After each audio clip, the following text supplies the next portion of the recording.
वेश व्यास जी का भगवत वंदना। पाराशर के पुत्र श्री वेश व्यास जी ने कलयुग को आता देख सर्व कल्याण भावना से वेद को 4 भागों में विभक्त किया और उनमें से 5वां वेद इतिहास पुराण बनाया। इतिहास पुराण बनाया।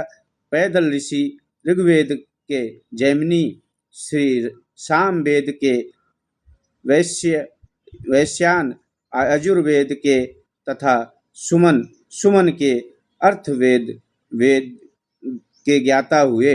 मेरे पिता रोमहर्ष इतिहास पुराण के ज्ञाता हुए। सबने अपने अपने शिष्यों को वेदों पुराणों की शिक्षा दी। जिसने इनका प्रचार हुआ। फिर व्यास जी ने महाभारत बनाया, परंतु उसमें भी संतुष्टि ना होने पर एक दिन विचार मगन बैठे हुए थे। उस समय नारद जी वीणा बजाते हुए हरि गुण गाते हुए आए।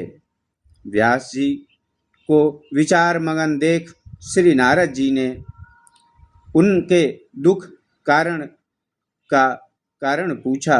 व्यास जी बोले, मैं इतिहास पुराण महाभारत की रचना की, परंतु मेरे चित्त सुखी नहीं हुआ। तो बोले, महाराज जी फिर आप कैसे सुखी होगे?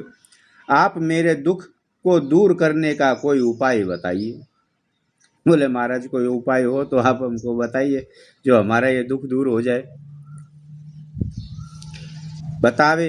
नारद जी बोले, अपने पुराणों तथा महाभारत में धर्म का निरूपण किया है, परंतु मनुष्य मात्र को सच्चा सुख भगवान की भक्ति के द्वारा ही प्राप्त हो सकता है।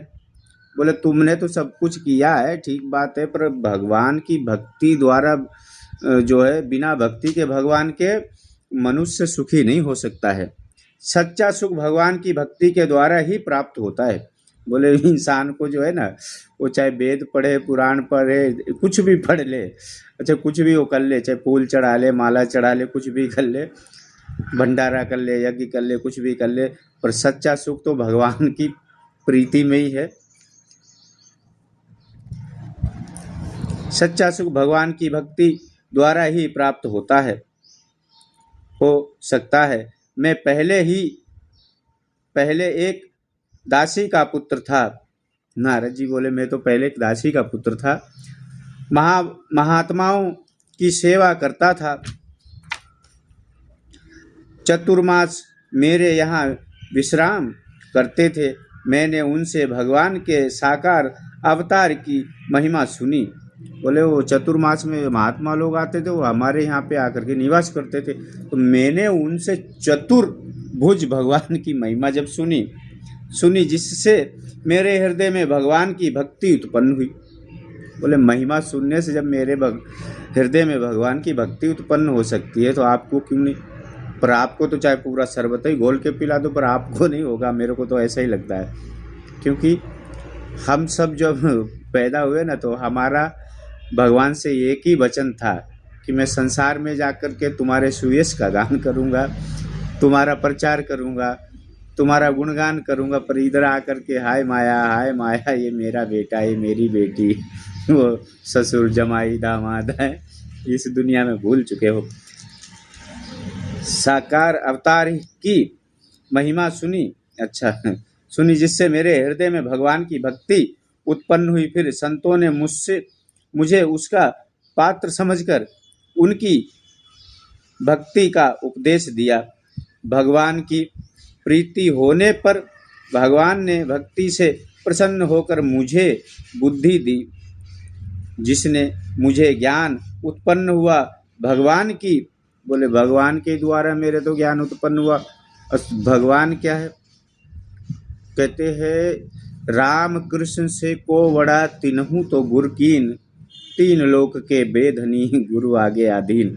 मतलब जो राम कृष्ण जो स्वयं अवतार लेकर के आए, उन्होंने भी गुरु बनाया मेरे भाई।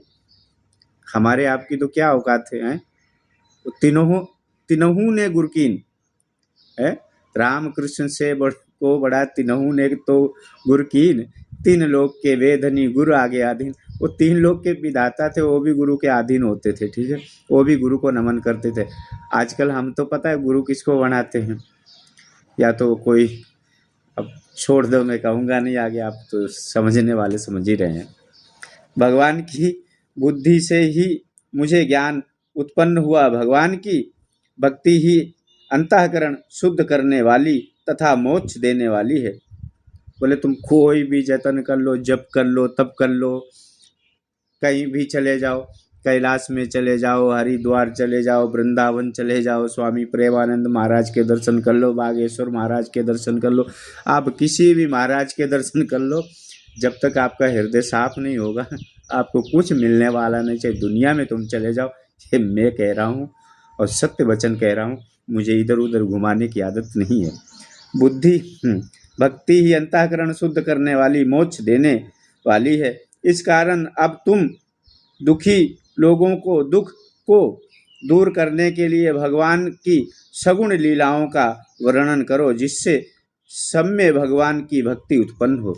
बोले अब आप ऐसा कोई पुराण बनाओ जिसमें भगवान की भक्ति हो, भगवान के चरित्रों का वर्णन किया हो और मनुष्य का कल्याण हो। कहते हैं ना क्या, परमार्थ के कारणे संतन धरा शरीर, है ना, ऐसे कुछ बोलते हैं। वृक्ष कबहु नहीं फल भखे, नदी न संचे नीर, पर स्वार्थ के काज ने साधुन धरा शरीर। तो साधुओं ने तो अपना शरीर जो है, सच में आपको बताऊं तो संत का मतलब ही ये होता है कि पर स्वार्थ के लिए जीना, पर स्वार्थ के लिए मरना। बाकी ये तो पॉपर गंडे वाली बात है कि ठीक है, वो अलग बात है, पर साधु का एक ही काम होता है, संसार के लिए जीना। जिस संसार के लिए आपने त्याग लिया है, इतना बड़ा बलिदान दिया है, समाज के लिए किया है, आपने त्याग करके भी, संन्यास लेकर के भी, फिर भी हम देखते हैं बहुत से अपने बाल बच्चों के साथ भी रहते हैं, ठीक है। तो ये संन्यास की मर्यादा नहीं है। संन्यास की मर्यादा तो बस यही है, संन्यास ले लिया तो आप सर्वनाशी हो गए। अब आप किसी एक के नहीं रह जाते हैं। अब को किसी एक का, अब मैं बेटी का बाप हूँ, बेटे का बाप हूँ, किसी का जीजा हूँ, किसी का फूफा हूँ, किसी का साला हूँ, ये सब रिश्ते ख़त्म हो जाते हैं जब आपने पिंड लगा दिए। तो रिश्ते किस बात के रह गए। तो आइए आगे सुनाते हैं।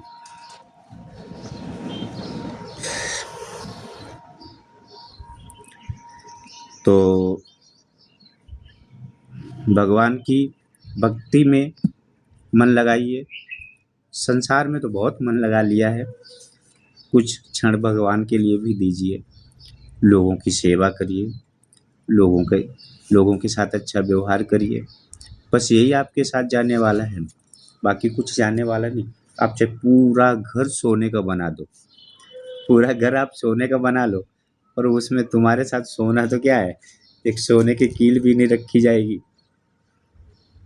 लोग क्या बोलेंगे, यार जल जाएगा, अभी 1-2 लाख का बिकेगा, काम आएगा, इसको क्या जलाना है, हैं? वो तो बोले ये तो अभी जल नहीं जाएगा। भाई समझो, एक बार मैं छोटा था, हरिद्वार की बात है, तो उसमें एक साधु जी गुजर गए हमारे आश्रम में। तो मैं विद्यार्थी हुआ करता था, उसमें पढ़ाई करता था, आश्रम में रहता था, सेवा करता था, पढ़ाई करता था, गुरु महाराज की सेवा एवा करता था।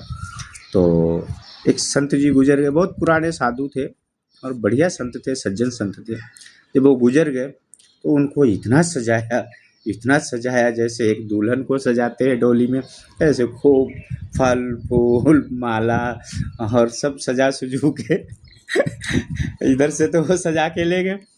और जब वहाँ गंगा घाट पे गए ना, जहाँ पे ज़्यादा मछलियाँ होती है, कीड़े वो नोच के खाने वाली, वह बाबा जी को तो क्या किया, उसमें से निकाल करके अर्थी से, और वैसा 2-4 कट्टे बांधे ना, पत्थर भुंजे, बड़े बड़े पत्थर, 10 किलो 15 किलो 20 किलो के पत्थर। मैंने भी एक पत्थर उसमें भाई सहयोग किया, झूठ नहीं बोलूँगा, छोटा था पर मैं छोटा ही पत्थर लिया।